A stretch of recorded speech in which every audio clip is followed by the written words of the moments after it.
دیکھو اس میں نظر تو برحق ہے، لگنے کا امکان ہوتا ہے، لیکن ہر وہ چیز جس کا امکان ہو ضروری نہیں ہے کہ وہ لازمی ہو بھی جائے۔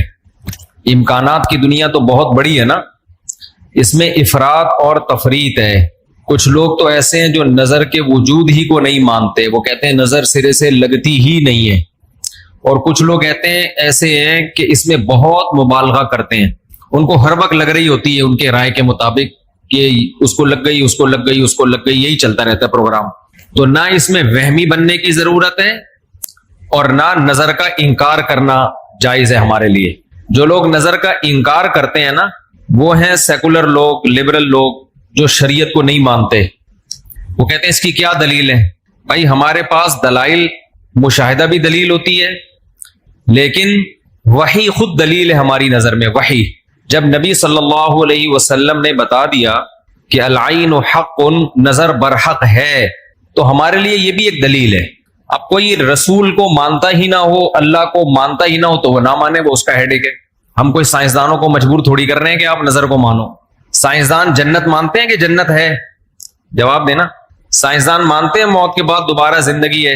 یہ سائنس کا ٹاپک ہی نہیں ہے بھائی، سائنس یہاں تک پہنچی نہیں ہے۔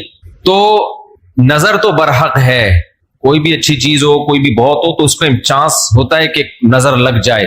نبی صلی اللہ علیہ وسلم نے فرمایا اگر کوئی چیز تقدیر پر غالب آ سکتی تو وہ نظر ہوتی، اور نظر اونٹ کو ہانڈی تک پہنچا دیتی ہے۔ اچھا والا اونٹ ہوتا ہے، نظر لگی گیا۔ آپ نے دیکھا ہوگا بڑے بڑے اونچے کٹے بیل لوگ لے کر آتے ہیں بقرعید کے دنوں میں، بعض دفعہ نظر لگتی ہے دھڑام سے گر جاتے ہیں، بعض دفعہ ویسے ہی گر جاتے ہیں غربت مہنگائی سے متاثر ہو کے، لیکن بعض دفعہ نظر بھی لگتی ہے۔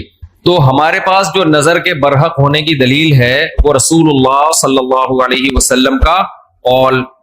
اسی وجہ سے یعقوب علیہ السلام نے جب اپنے بیٹوں کو مصر بھیجا تو خوب لمبے خوبصورت بیٹے تھے، تعداد میں بھی زیادہ تھے، تو ان سے کیا فرمایا؟ لا تدخلوا من باب واحد وادخلوا من ابواب متفرقہ۔ اے میرے بیٹو، ایک دروازے سے داخل نہ ہونا، متفرق دروازوں سے داخل ہونا، کیونکہ ایک ہی گیٹ سے جب جائیں گے نا، ایک باپ کے 11 بیٹے اتنے خوبصورت اور لمبے لمبے اور خوبصورت جوان، تو لوگ بولیں گے یار کیسا خوش قسمت باپ ہے جس کے 11 بیٹے ہیں۔ سمجھتے ہو کہ نہیں سمجھتے؟ آج کل تو فیملی پلاننگ نے نظر کا چانس ہی ختم کر دیا، 2 بچے ہوتے ہیں وہ بھی اچھے نہیں ہوتے۔ تو یہاں قرآن سے بھی ہمیں، حدیثوں سے بھی پتہ چلتا ہے کہ امکان ہے، لیکن ایک بات یاد رکھو، دنیا میں یہ بہت امپورٹنٹ بات ہے، کاش اس کو سمجھ جاؤ، یہ تجربوں کا نچوڑ ہے جو میں آپ کے سامنے پیش کر رہا ہوں۔ امکانات کی بیس پہ یقینی دعوے کرنا یہ تمام گمراہیوں کی بنیاد ہے۔ جادو کا بھی امکان ہوتا ہے، کسی پہ جادو ہو جائے، ہزاروں میں کسی ایک پہ، لیکن روحانی عامل کے پاس جب آپ جاؤ گے کہے گا آپ پہ بھی جادو، آپ پہ بھی جادو، آپ پہ بھی جادو، آپ پہ بھی جادو۔ جب آپ کرو گے نا کہ بھائی مجھ پہ جادو کیسے ہے، تو کہے گا کیا جادو برحق نہیں ہے؟ سمجھ میں آ رہی ہے بات؟ ڈاکٹر یہ بدماشی کبھی نہیں کرتا۔ آپ ڈاکٹر کے پاس جاؤ، آپ کے گردے میں پین ہو رہا ہے، وہ چیک کرے گا کہ گیس کا پین ہے یا پتھری کا پین ہے، کیونکہ ڈاکٹر اس کا علم ہے باقاعدہ۔ وہ کبھی یہ نہیں کہے گا کہ پتھری ہے بس تکا مار دیا، بھائی ڈاکٹر صاحب پتھری کا پین کیوں ہے؟ تو وہ جواب میں کہ کیا گردوں میں پتھری ہوتی نہیں ہے کیا؟ آپ بولو گے ہوتی تو ہے، میرے ہے یا نہیں ہے مجھے تو یہ تو بتاؤ۔ حالانکہ گردوں میں پتھری ہونے کا جتنا چانس ہے نا، جتنی پرسنٹیج 100 میں، جادو کی اس سے بھی کم ہے، ہزاروں میں کسی ایک پہ ہوتا ہے جادو۔ لیکن عاملوں کے پاس جب آپ جاؤ، یہاں الحمدللہ کچھ عامل ہیں جو میرے خلاف ایک فل پروپیگنڈا شروع کیا ہوا، اتنی خوشی ہوتی ہے مجھے، میں آپ کو بتا نہیں سکتا، جب عامل میرے خلاف بولتے ہیں اتنی خوشی ہوتی ہے، اور میں کہتا ہوں کمبختو تمہارے پاس جادو، چڑیل، جن، بھوت، تم میرے خلاف بولتے کیوں؟ نقصان پہنچا دو یار تم۔ تو اس سے ان کا کمزور ہونا اور ثابت ہو جاتا ہے کہ ان تلوں میں تیل نہیں ہے۔ خیر میں نظر کے موضوع کو مکمل کروں، کیونکہ روحانی عاملوں کی بات آتی ہے تو مجھے ان کے خلاف بولنے میں ایسا خون بڑھتا ہے میرا، ایک دم جوش میں آ جاتا ہوں، ایسا لگتا ہے کچھ نہیں بھی کھایا ہو پاور آ جاتی ہے باڈی میں۔ ان کے خلاف بولنے میں مزہ بہت آتا ہے، صرف مسجد کا تقدس ہے، باہر آؤ تو اس طرح نہیں بولوں گا، انگلش میں بھی گالیاں دوں گا، پنجابی میں بھی، اردو میں بھی۔ یہاں بڑے بڑے عامل ہیں جو بڑے پنپ رہے ہیں، اور ہمارے بڑے بڑے مولانا جا جا کے نا ان کو پروموٹ کر رہے ہیں، بے شرموں کو، ان بے غیرتوں کو۔ خیر فی الحال اتنی گالی کافی ہے۔ تو اچھا میں کیا کہہ رہا تھا یار، عاملوں کے ٹاپک آتا ہے تو اتنی خوشی ہوتی ہے۔ جی نظر کی بات کر رہا تھا میں۔ تو نظر میں جو ہے نا لگنے کا چانس ہوتا ہے، یہ ہے، لیکن چانس سے فائدہ اٹھا کے ہر ایک کو یہ کہنا کہ تم پہ جادو ہے، تم پہ نظر ہے، تم پہ یہ ہے، ڈاکٹر یہ کام نہیں کرتا۔ شوگر کا چانس ہوتا ہے آپ کو کہ شوگر ہے، لیکن یہ تو نہیں کہ ڈاکٹر جب تک کمپلیٹلی تحقیق نہ کر لے، ڈاکٹر نہیں کہے گا تمہیں شوگر ہے، تمہارے گردوں میں پتھری ہے، تمہارے پیٹ میں یہ مسئلہ ہے۔ حالانکہ امکانات تو ہوتے ہیں، لیکن آپ یہ جو ڈرامے باز لوگ ہیں نا، روحانی عامل، ان کے پاس جاؤ گے نظر ہی لگی ہوئی ہے آپ کو، لازمی کیا لگی ہے؟ کیونکہ جب کسی کے پاس کوئی فن نہیں ہوتا، علم نہیں ہوتا، تو وہ سب کچھ جانتا ہے۔ پھر سمجھ رہے، ڈاکٹر کے پاس علم ہوتا ہے کڈنی کا، لہذا تحقیق کرے گا، 100 میں 2 کو کہہ دے گا تیرے گردے خراب ہیں۔ عاملوں کے پاس چونکہ جن چڑیل بھوت کا علم ہوتا ہی نہیں ہے، لہذا ہر ایک پر جن بھی ہے، چڑیل بھی ہے، اور بھوت بھی ہے، اور نظر بھی ہے، اور موکل بھی ہیں، اور ہمزاد بھی ہیں، اور پتہ نہیں کیا کیا ہے، ڈرامے بازی۔ سمجھتے ہو؟ جب ان کو بولو کہ کیا دلیل ہے، تو بھائی امکانات کی دنیا میں امکان کہ فلانے پہ لگ گئی تھی، فلاں پہ لگ گئی تھی، تو خوب سمجھ لو امکانات کی بیس پہ یہ کہنا کہ ابھی دیکھو ایک مولانا صاحب کا کلپ آیا، انہوں نے کہا کہ نبی صلی اللہ علیہ وسلم نے فرمایا کہ ہر بیماری کی دوا اللہ نے رکھی ہے دنیا میں، یہ صحیح حدیث ہے۔ پھر انہوں نے ایک دوا بتائی کہ یہ شوگر کی بہترین دوا ہے۔ بھائی آپ ڈاکٹر ہو، آپ سائنٹسٹ ہو، کہہ رہے میں نے یہ کہیں سے نکالی ہے۔ ڈاکٹر کہہ رہے ہیں شوگر ایک اسٹیج پہ پہنچنے کے بعد لا علاج ہے، یہی کہتے ہیں نا ڈاکٹر۔ بھائی شوگر ایک اسٹیج پہ پہنچ جائے تو وہ کیا ہو جاتی ہے، اب ٹھیک نہیں ہو سکتی، کنٹرول کرنی پڑے گی، لبلبا ٹھیک نہیں ہوگا آپ کا۔ لیکن انہوں نے کہا کہ دیکھو ہر بیماری کی اللہ نے شفا پیدا کی ہے، تو یہ میڈیسن، یہ کوئی دیسی نسخہ ہے، یہ شوگر ٹھیک کر دے گا۔ اب دلیل کیا دے رہے ہیں؟ ہر بیماری کی اللہ نے دوا پیدا کی، یقیناً کی ہے، لیکن کیا وہ آپ کو معلوم ہے؟ کیا وہ دوا یہ ہے جو آپ پیش کر رہے ہیں؟ اس کی کیا دلیل ہے؟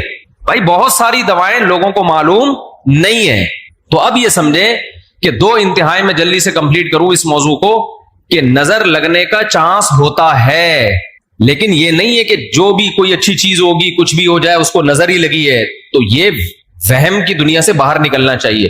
جو سیکولر لبرل لوگ ہیں جو نظر کا بالکل انکار کرتے ہیں، وہ کہتے ہیں فلاں فلاں پہ کیوں نظر نہیں لگی، وہ اتنے ہینڈسم، اتنے خوبصورت لوگ ہیں، فلاں کی آواز اتنی اچھی، ان پہ نظر کیوں نہیں لگی؟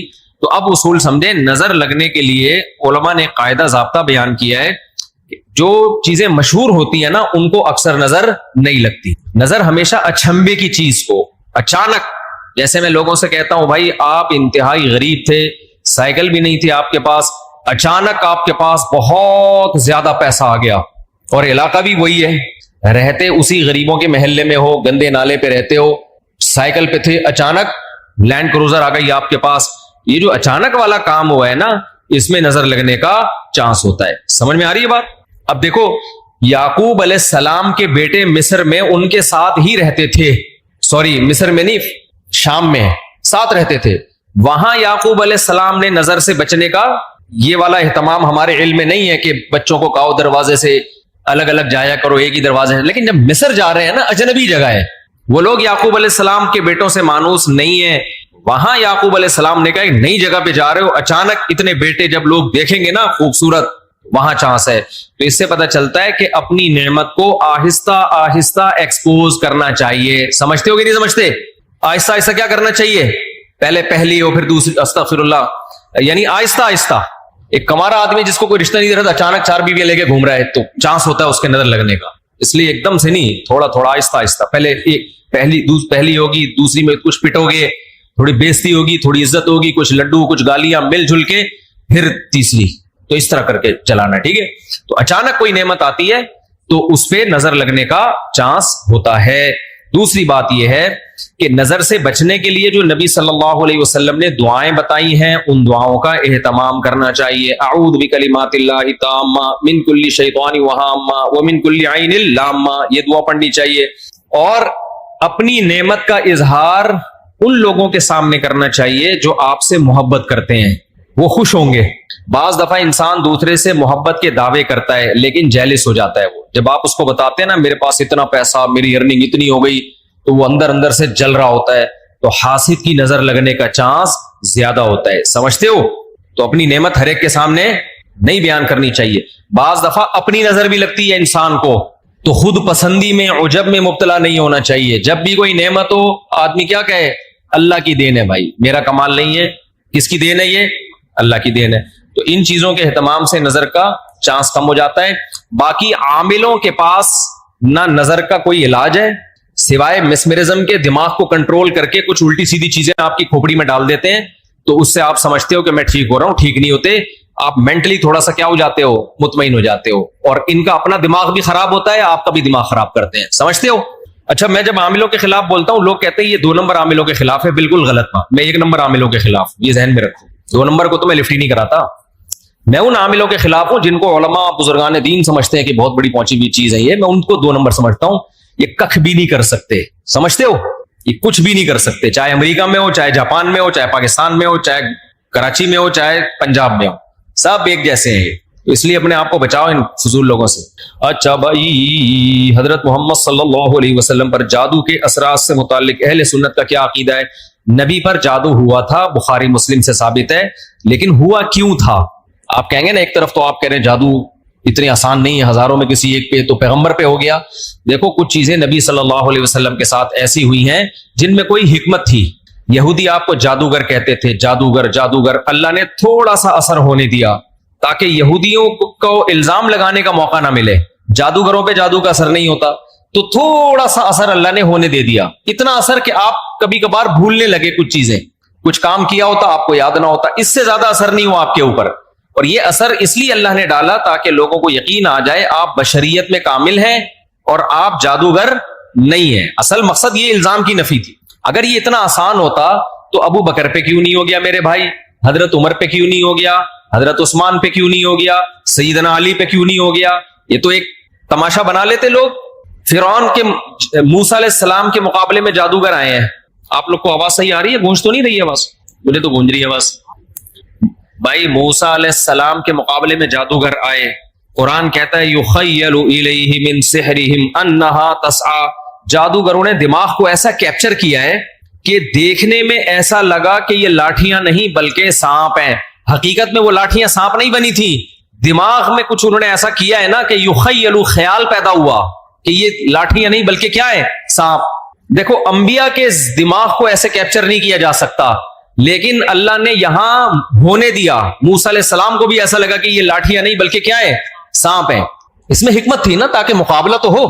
اب سوال پیدا ہوتا ہے جب موسیٰ علیہ السلام مقابلہ جیت گئے, فرعون نے دھمکی دی جادوگروں کے کہ تمہارے ہاتھ پاؤں کاٹ کے میں قتل کر دوں گا, تو جادوگر وہی رسیاں دوبارہ فرعون کی طرف پھینک دیتے کہ تو قتل کر کے دکھا ہمیں.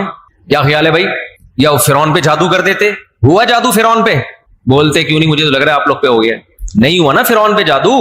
بھائی جادوگر ہزاروں جادوگر تھے, سینکڑوں تو تھے ہی. انہوں نے سوچا کہ یار تو ہمیں دھمکی دے رہا ہے, انتر منتر کلی کل انتر ہو جا منتر چھو, یوں کرتے فرعون ٹیڑھا ہو جاتا. فرعون کی ساس کو کچھ چیزیں سکھا دیتے. کیا خیال ہے؟ جٹھانی فرعون کی زوجہ جو تھی حضرت آسیہ رضی اللہ عنہا, ان کو کہہ دیتے کہ تم اپنی ساس سے کچھ کروا دو یا جٹھانی سے, وغیرہ وغیرہ جو بھی ہے. تو ایسا نہیں ہوتا بھائی. فرعون نے دھمکی دی اور ہاتھ پاؤں کاٹ کے ان سب کو شہید کر دیا. کچھ بھی نہیں ہو سکا. ایسا نہیں ہوتا. جادوگروں کو ایک ماحول چاہیے, اسی میں وہ سب کچھ کرتے ہیں. تو یہ ہم سے زیادہ کمزور ہوتے ہیں, ان سے ڈرنے کی بالکل ضرورت نہیں ہے. دنیا میں سب سے کم اگر ڈرو نا تو عاملوں سے اور جادوگروں سے سب سے کم ڈرا کرو. جیسے کہ پولیس والے ان سے بالکل بھی نہیں ڈرتے. اکثر آپ نے دیکھا ہوگا ریڈ پڑتی ہے نا پولیس والوں کی عاملوں کے پاس, تو پولیس والے جاتے ہیں, پولیس میں جو گٹکا کھانے والا ہے نا وہ اٹھا کے لے آتا ہے عامل کو, تھانے میں بند کر دیتا ہے. عامل اس کا کچھ بھی نہیں بگاڑ سکتا. سوچو جو عامل ایک گٹکا کھانے والے پولیس والے کے سامنے کچھ نہیں کر سکتا, وہ اس عامل کی پوری ٹیم کو اٹھا کے لاک اپ کر دیتے ہیں یہ لوگ. وہ سنگدل محبوب تمہارے قدموں میں کہاں سے لا سکتا ہے؟ وہ سنگدل محبوب تمہارے قدموں میں کہاں سے لا سکتا؟ تو یہ دنیا کے سب سے کمزور, سب سے ضعیف قوم روحانی عامل ہوتے ہیں, لیکن دماغ کا کھیل ہے سارا. تو لوگ ان سے ڈر رہے ہوتے ہیں. نہیں ڈرو تو آپ طاقتور ہو. سمجھتے ہو؟ آج مجھے ایسا لگ رہا ہے گلوکوز کی 3 بوتلیں چڑھا لی میں نے. اور عاملوں کے خلاف بولتا ہوں اتنی, کیونکہ عامل میرے خلاف بہت سرگرم ہو گئے ہیں آج کل. ابھی علماء کا ایک وفد گیا کسی عامل کے پاس, وہ وفد پہلے میرے پاس آیا, گپ شپ ہوئی, بیٹھے, میں نے ان کو رات کو کھانے کی دعوت دی. انہوں نے کسی سے ملنے جا رہے تھے, مجھے نہیں پتا کسی عامل کے پاس گئے. اس عامل نے میرے خلاف اتنا بولا کہ انہوں نے میری دعوت ہی کینسل کر دی کہ یار یہ مفتی صاحب تو 2 نمبر ہے معاذ اللہ. انہوں نے اپنی طرف سے اس عامل کی باتوں میں آ کے, تو جب انہوں نے کسی نے مجھے بتایا, میں نے کہا اچھا ہے اللہ نے تمہاری قسمت میں یہ عامل رکھے ہوئے ہیں تم جیسے فضول لوگوں سے اللہ نے مجھے نجات دے دی تاکہ میرا کھانا تمیز والے عقل مند لوگ کھائیں. جو عاملوں سے متاثر ہو تو اس بیچارے کا مینٹل لیول کیا ہوگا آپ سوچو. میں نے کہا ہمیں ایسے مولویوں کی بالکل بھی ضرورت نہیں ہے جن کا مینٹل لیول یہ ہے کہ چڑیل بھوت بھگانے والوں سے متاثر ہو کے آتے ہیں. یہ تو مینٹل لیول ہے آپ کا. دلائل سے کے بجائے ان لوگوں سے متاثر ہوتے ہیں.